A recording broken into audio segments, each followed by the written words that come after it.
Assalamualaikum. Gimana kabarnya pagi hari ini? Alhamdulillah, luar biasa. Tetap semangat. Allahu Akbar. Yes. Oke, Alhamdulillah. Hari ini kita masih diberikan kesehatan oleh Allah sehingga kita bisa belajar bersama-sama lagi. Oke, ketemu lagi dengan Ustazah Jana. Ya, eh, sebelum kita mulai pelajaran pada pagi hari ini, marilah kita berdoa bersama-sama. Doa sebelum belajar. Abata. Bismillahirrahmanirrahim. Rabbi syrah li sodri wa yassir li amri wahlul uqdatam min lisani yafqahu qawli birahmatika ya arhamar rahimin. Oke, alhamdulillah. Sekarang kita akan belajar tentang bahasa Indonesia. Sekarang kita sudah memasuki tema 3. Oke. Kemarin sebelum PTS kalian sudah belajar tema 1 dan juga tema 2. Sekarang kita akan belajar bersama-sama tentang tema 3. Apa sih tema 3 itu? Nah, tema 3 nanti kita akan belajar tentang tata letak geografis, tentang denah rumah, tata letak rumah kalian yang ada di rumah kalian ya. Kemudian tentang kosakata dan juga maknanya atau artinya. Oke, jangan kemana-mana. Saksikan terus ya video dari Ustazah.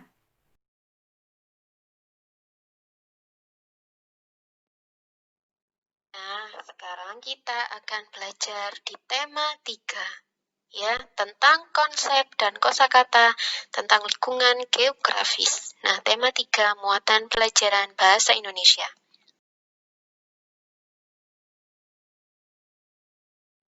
Nah, yang pertama yaitu kita akan belajar menemukan kosakata dan maknanya tentang tugas sehari-hari dalam teks cerita. Yang pertama, cara menemukan kosakata dalam teks cerita yaitu perlu kalian ketahui ya, sebelum kita menemukan kosakatanya, kita harus tahu cara-cara menemukan kosakata dalam teks cerita. Caranya bagaimana? Yang pertama yaitu membaca teks cerita dengan teliti, kemudian menuliskan kosakata tentang tugas sehari-hari, kemudian mencari makna kosakata di dalam kamus, atau boleh bertanya kepada orang tua kalian.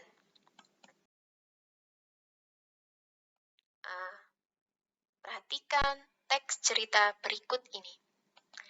Setiap orang memiliki tugas sehari-hari.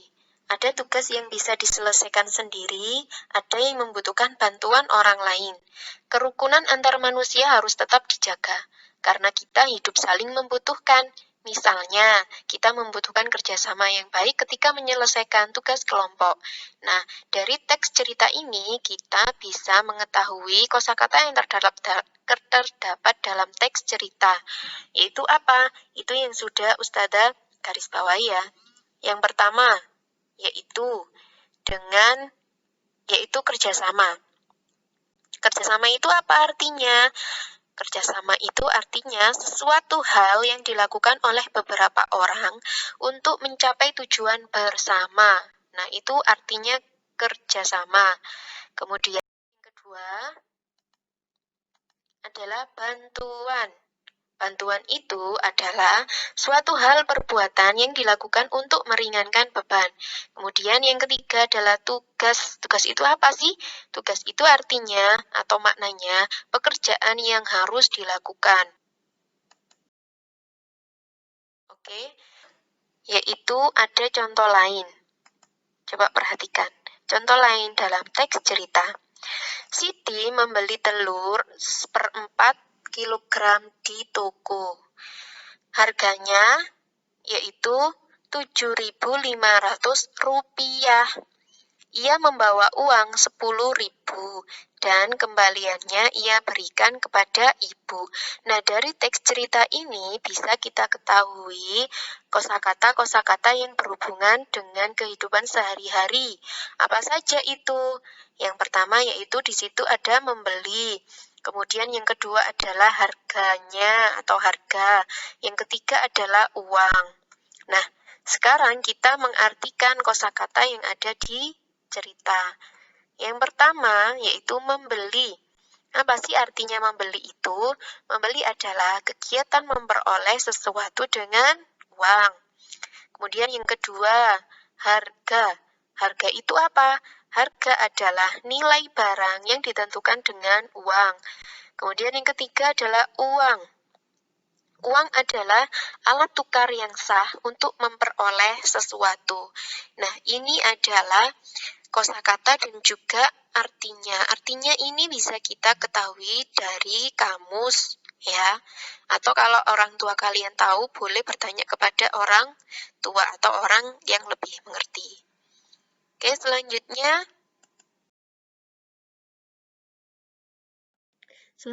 adalah jika kita sudah mengetahui arti-arti dari kosakata, ya, tidak hanya kosakata yang itu tadi saja, tapi beberapa banyak kosakata, ya.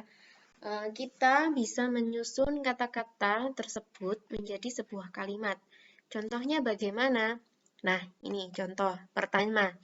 Ada kata dan, kemudian ibu, kemudian buah, kemudian di pasar, kemudian sayuran, dan kemudian membeli. Jika ini dibaca, kan pasti tidak enak ya, karena ini belum menjadi sebuah kalimat. Masa dan ibu buah di pasar, sayuran membeli? Ya, kan nggak enak kata-katanya. Nah, kalau kalian sudah mengerti maknanya tadi, ya, berarti bisa menyusun ini. Pastinya kan harusnya ibu membeli sayuran dan buah di pasar. Nah, karena ini, jika disusun menjadi ibu membeli sayuran dan buah di pasar. Nah, ini adalah contoh dari kosakata yang belum beraturan.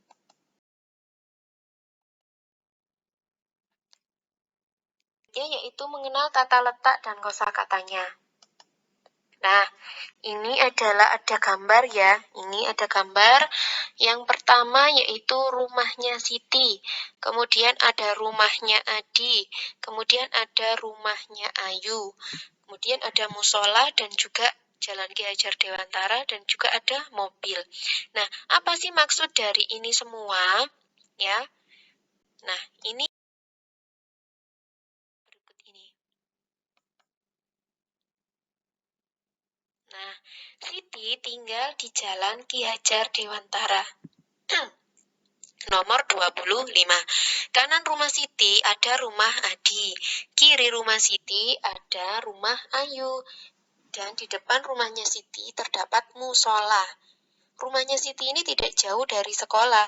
Kadang ia diantar oleh ayah dan juga terkadang naik angkutan umum dengan ongkos Rp1.000. Perhatikan ini, gambar ini.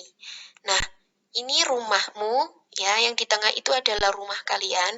Kemudian di sebelah kanan itu adalah rumahnya siapa.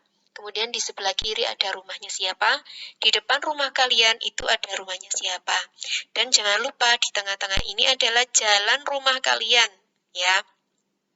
Nah, itu. Kalau yang tadi adalah rumahnya Siti, ya. Kalau yang tadi adalah rumahnya Siti, kita perumpamakan aja rumahnya Siti. Jadi rumahmu ini rumahnya Siti. Kemudian sebelah kanan ini adalah rumahnya Adi. Kemudian sebelah kiri ini adalah rumahnya Ayu. Dan di depan rumahnya Siti adalah musola. Rumahnya Siti terdapat di Jalan Ki Hajar Dewantara nomor 25.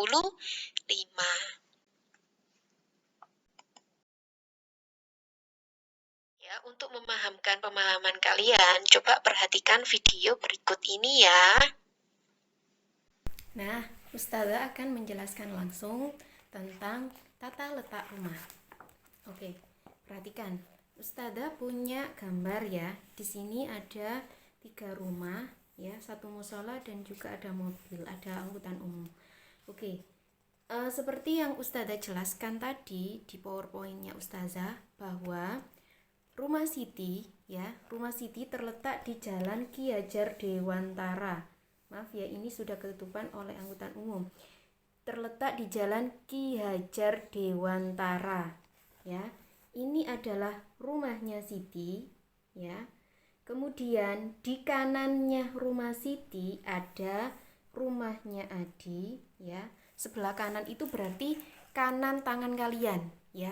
Kanan ini kan sebelah sini. Jadi kanannya rumahnya Siti. Seumpamanya ini Ustazah ya. Ustazah ini adalah rumahnya Siti. Kemudian di sebelah kanannya Ustazah ini adalah rumah, ya. Dalam gambar ini berarti rumahnya Adi. Kemudian di sebelah kiri ada rumahnya Ayu.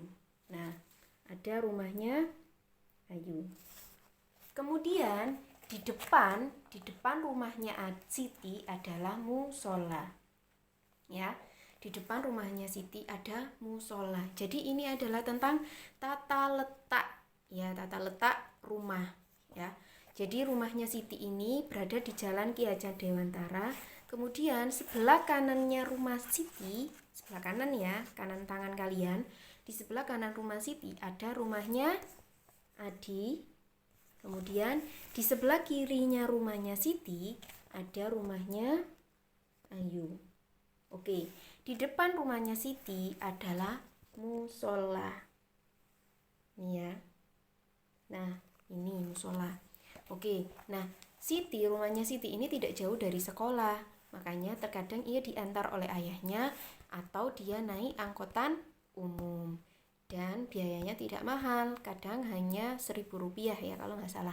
Nah, inilah tata letak rumahnya Siti. Kalau Ustazah ganti jadi rumahnya Ustazah gimana? Bisa. Rumahnya Ustazah, ya ini rumahnya Ustazah. Kemudian di kanan rumahnya Ustazah ada rumahnya Bu Heru. Kemudian di sebelah kirinya rumahnya Ustazah ada rumahnya Bu Baria. Kemudian di depan rumahnya Ustazah ada rumahnya Pak Sridono. Jadi depan rumahnya Ustazah bukan musola ya. Depan rumahnya Ustazah adalah rumahnya Pak Sridono. Nah, di rumahnya Ustazah ada musola tapi tidak di depan rumahnya Ustazah. Agak jauh sebelah sini ya. Ini tata letak rumah Ustazah. Rumah Ustazah di Jalan Gunung Sari 1 Tram nomor 49B. Nah, itu adalah tata letak rumah Ustazah dan juga rumahnya Siti. Nah, sekarang tugas kalian adalah membuat tata letak rumah kalian dan juga sebelah kanan rumah kalian, sebelah kiri rumah kalian, dan juga depan rumah kalian ada rumahnya siapa. Jadi itu tugas dari Ustazah untuk hari ini. Nah, video pembelajaran dari Ustazah sekian dulu ya. Insya Allah Ustazah minggu depan akan sambung lagi dengan materi ya. Oke, tidak jauh beda dengan tadi kosakata. Oke, jangan lupa kerjakan PR-nya. Ustazah boleh seperti Ustazah tidak menggambar boleh. Ustazah itu tadi mengambil gambar-gambarnya di internet ya. Jadi boleh kalian ngambil di internet, kemudian di print, digunting, kemudian ditempel ya, seperti itu. Terus kemudian ditulis rumah kalian ya. Kemudian kanan rumah kalian ada rumahnya siapa, kiri rumah kalian ada rumahnya siapa, depan rumah kalian ada rumah siapa ya. Dan juga jangan lupa tulis di jalan mana kalian di jalan mana kalian tinggal ya, alamat. Oke, jangan lupa ya, kerjakan ya. Semoga kalian selalu diberikan kesehatan oleh Allah ya, dan juga orang tua kalian dijaga dari penyakit-penyakit yang berbahaya. Oke, tetap jaga kesehatan di rumah ya. Nanti kalau ada kesulitan boleh WA ke ustadzahnya masing-masing. Oke ya, kalau ada kesulitan boleh bertanya. Oke, jazakumullah anak solih-solihah kelas 2. Semoga kalian tambah hebat ya, belajar dari rumah tambah hebat. Oke, kita jargon dulu sebelum mengakhiri pelajaran hari ini. Oke, jargon kelas 2. Semangat menjadi generasi Rabbani. Oke, sekian dulu dari Ustazah. Sampai jumpa. Assalamualaikum.